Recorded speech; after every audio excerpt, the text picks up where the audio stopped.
Good evening, everybody. Dvar Torah this week brought to you from TorahAnyTime.com. I'm again David Congregation, Los Angeles. This week's Parashat Vayakhel Pekudei. In Parashat Vayakhel, in the beginning, it says, Vayakhel Moshe et kol adat bnei Yisrael. Moshe Rabbeinu gathered all of the Jewish people, and he talked to them about the importance of Shabbat. In the beginning, it starts off with the laws of Shabbat. Then it goes on to the donations they're going to give to the Mishkan, to the tabernacle. After around 15 psukim, he gives them a whole long speech. It ends off and says, Vayetzeu kol adat bnei Yisrael lifnei Moshe. And all the Jewish people left from before Moshe Rabbeinu. Asks the Or HaHaim HaKadosh, Rabbeinu Haim ben Atar, why does the pasuk, every word in the Torah, there's not one extra word in the Torah. Why does the Torah have to say that all the Jewish people left from before Moshe Rabbeinu? Obviously they left Moshe Rabbeinu. The beginning of the Torah writes, Vayakhel Moshe et kol adat bnei Yisrael. Moshe Rabbeinu gathered all the Jewish people. He talked to everybody. They're standing in front of Moshe. So the Torah has to tell me, and they left before Moshe. Vayetzeu kol adat bnei Yisrael. All the Torah should have just said is, the bnei Yisrael left. We know they left from Moshe. That's obvious. That's superfluous. That's extra. So why is the Torah telling me that? So answers the Saba Mekelem. He says, because Moshe Rabbeinu wasn't just a regular person. When you were in the midst of Moshe Rabbeinu, you were in the midst of Kiddusha. You were in the midst of holiness. You could feel the Kiddusha, you could feel the holiness in the air. When you left Moshe Rabbeinu, you didn't just leave. When you left Moshe Rabbeinu, when you learned Torah from Moshe Rabbeinu, you left with the Torah of Moshe Rabbeinu too. Can you imagine a person who goes into the biggest tzaddik? Think of anyone you can think of. When you leave that tzaddik, you leave together with that tzaddik. You change, you become a different person. And the Torah is trying to tell us this. When everybody was amongst Moshe Rabbeinu, they were listening to the drasha of Moshe Rabbeinu, they're listening to his words, they left different people.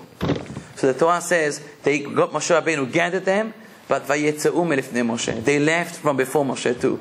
They became a different person. They changed. They were sucked with Kiddusha, with holiness. They were totally different. That, ladies and gentlemen, is the koach of the Torah. That is what Torah does to us. And that's why the Torah has to stress this and say, yes, Moshe gathered them, but also Vayetzeu melifnei Moshe. You see, just so we can understand, a mashal, a parable.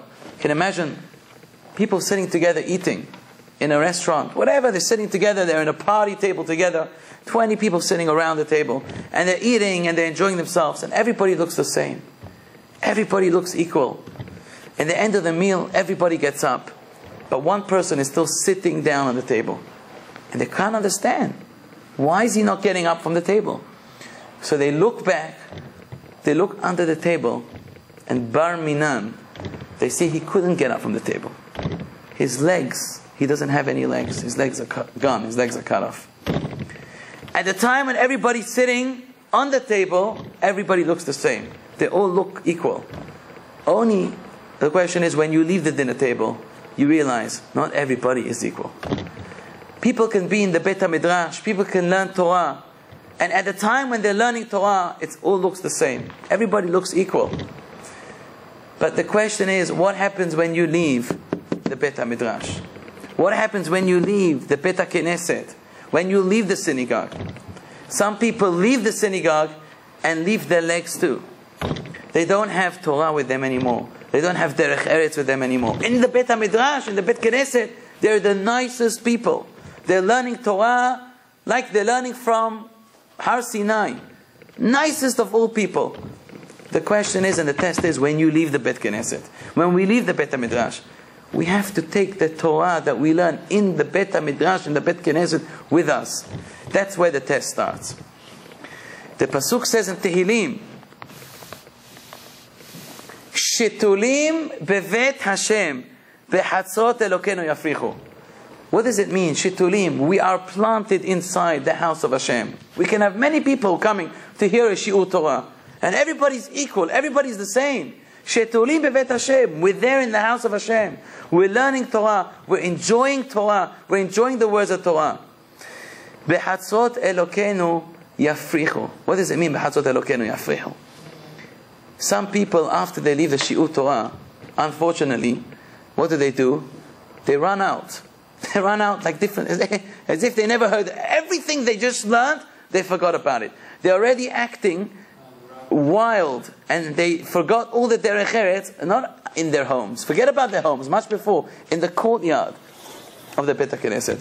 Says Chamav Yosef, beautiful. Shetulim bevet Hashem. In the house of Hashem, in the shul, they're all angels. Everybody's sitting down, listening to the Torah, beautiful. But it says afterwards, Bechatzot Elokeinu, in the courtyard, Yafrihu. They're already flying away. Yafrihu ve'barhu. They're running away. They're forgetting all the Torah. Where? Already in the courtyard, in the garden of the Bet Knesset. Forget about when the husband comes home or the wife comes home. Morai v'rabotai, ladies and gentlemen, this is a very important lesson for us to know. I know people come to me and tell me, Rabbi, I go to a wife and I say to a woman, your husband, what a special man. What a nice man. And the wife tells me, Rabbi, I wish the way he acts over here with people and in shul, he liked the same way at home. He's excellent here. Only if he could be a better person at home. And I've heard this not once and not twice. Bar minan. This is something the Torah is coming to tell us. There was a professor, forgot his name now, a very famous professor in England. He was giving speeches in university and morality and different concepts like that. And this was 60, 70 years ago, when to be with a woman out of wedlock was not heard of. And he was living with a woman out of wedlock. And so they came up to him and says, I don't understand. You are a professor of morality. What kind of example are you setting? What are you teaching to the students when you yourself don't give this example and you're out of wedlock? You know what he answered them? He said to these other professors, he says, and if I would be a professor in mathematics, am I supposed to be a triangle? I don't understand you. I'm teaching one thing, I'm living my life another way. They don't have to go together. Morai v'rabotai, that's only in the secular world. In the Jewish world, in the Torah Kedosha, the Torah that we learn has to change us.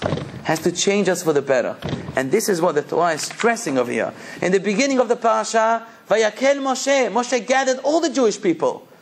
And the Torah says afterwards, after his whole long speech, Vayetzeu milifnei Moshe. And they left from in front of Moshe. Why did the Torah have to tell us that? We know they left from Moshe. Because when they came to Moshe and they left Moshe, they left a different person. Just being in the Kedusha of Moshe, they left from before Moshe. They changed for the better. That's how we have to try and behave. And this is really the secret of the Torah. The Torah is, the secret ingredient of the Torah is that when we study Torah in the Beit HaMidrash, we come home a different husband. Our wife say to us, wow, what happened to you? What's changed in you? You're nicer to me, you're kinder to me, you're better for me. That's the Torah. That's the antidote of the world that we're living in. We learn Torah, we learn it with all our hearts, but we put the Torah into action. Lo ha-midrash ha'ikar, ela ma'aseh. Everything we learn, we put it into action. That's the way we're going to be successful. Thank you.